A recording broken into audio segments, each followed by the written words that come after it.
let's look at the tape a little bit. Let me see if I can get this screen to share here. And all right, so there are your records. Crawford 39-0, 30 Ks. Spence 28-0, 22. All right, so both guys believe in getting their opponents out of there. All right, so with Crawford being 35, you mentioned earlier that you thought Crawford was in a good place as far as, at his best right now. He's 2 years older than Spence, but you still think that he has the advantage even as the older fighter?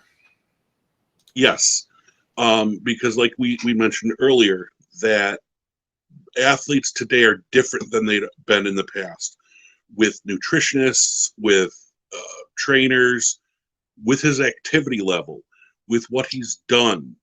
He is in peak physical condition right now. 35 is the new 25.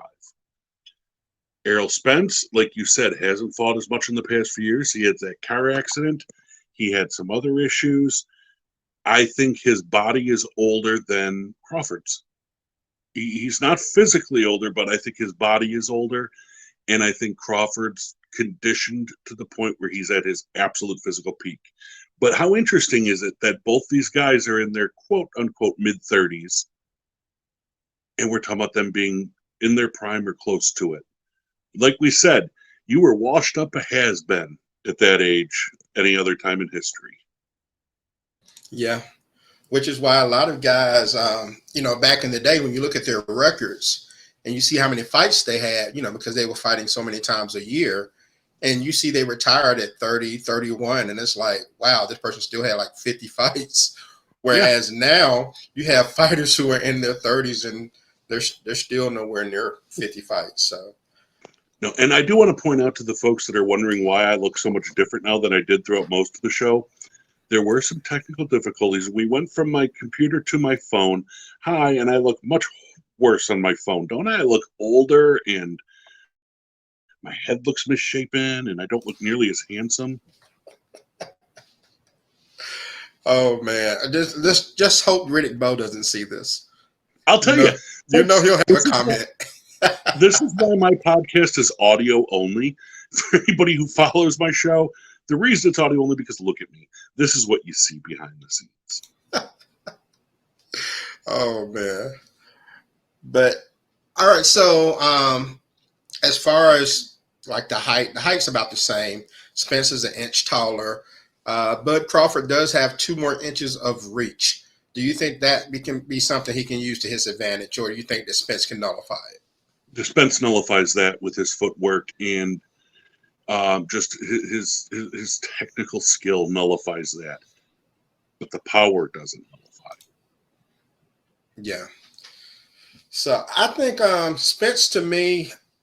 Crawford to me seems like he may be the hungrier fighter. And I mean, that's just on the outside looking in. It may not be like that in reality. It just appears that way to me. I hope that it's an entertaining fight. I do have one thing that concerns me about Crawford. He's not necessarily the fastest starter. Do you think that Spence can jump on him early and kind of make it difficult for him along the way? Because if he doesn't get off to a good start and it goes the distance, it could be a problem. He's not a fast starter. That could definitely work against him. But I'll tell you right now, if he starts slow and gets tagged, it's going to wake him up. And Bud Crawford's going to have to get on the inside, which is where he wants to be against Spence. He wants to smother him. He wants to get on that inside and work him. But that is also a risk because Spence has got some amazing short punches. So it's a tricky fight. It's a pick 'em fight. It really is. I think I picked Crawford a few minutes ago. I think I'm going to go Spence now. No, I'm going back to Crawford. I'm going Crawford. Crawford? All right. Yeah. All Crawford. Right. Well, I'll tell you right now, I figured it out. You know who the winner is? Winner of this fight? The fans. Absolutely. Absolutely. Because, and for multiple reasons. One, because it's a great fight. 2, because they didn't do anything ridiculous and charge like $150 for this fight. Yes. Because I was expecting something ridiculous, and $84.99 is definitely cheaper than what I was expecting. So, which is still ridiculous. Yeah, yeah. But with the 5 people coming over to watch it, I can handle that. Yeah, you're not supposed to do that, but okay, we'll let it slide. I don't have 5 friends. There are 5 people who want to see me. Oh, man. Well, it's easy to find 5 people who want to see this fight, that's for sure. That's true. Plus, my apartment's small. 5 people aren't fitting in here. My cats take up all the room. Oh, my goodness. That's right, folks. I'm a cat guy, okay? You got a problem with that? Yeah, he's still 6'4.5", so I don't think anyone's going to have a problem with it. Exactly. But, man, we'll go ahead and get ready to wrap things up, and I appreciate your time, but let everybody know where they can find you and what you do. Well, they can find me in Buffalo, New York, US of A, where I am the co-host of the Transatlantic History Ramblings podcast with the wonderful, the vivacious, the sweet, the adorable, the fantastic Lauren Davies of Swansea, Wales in the UK, former guest on Quincy's show. And that's a weekly podcast, Transatlantic History Ramblings, where we talk all things in history that we want to talk about with an obnoxious American and a wonderful, sweet little Welshie. They can buy my book, buy my latest book, The Wrestlers' Wrestlers, The Masters of the Craft of Professional Wrestling, a history book on the business of professional wrestling, ranging well over 100 years of history. That's available on Amazon or wherever fine books are sold. And hopefully you can find me on the Talk to Q podcast, which I haven't been asked to be on in a while. And you can always find me there.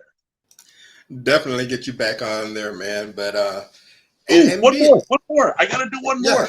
There's this new social media thing called Threads, which is like the new Twitter or whatever. Yeah, or X or whatever it's called. Yeah, well, Transatlantic History Ramblings now has a Threads.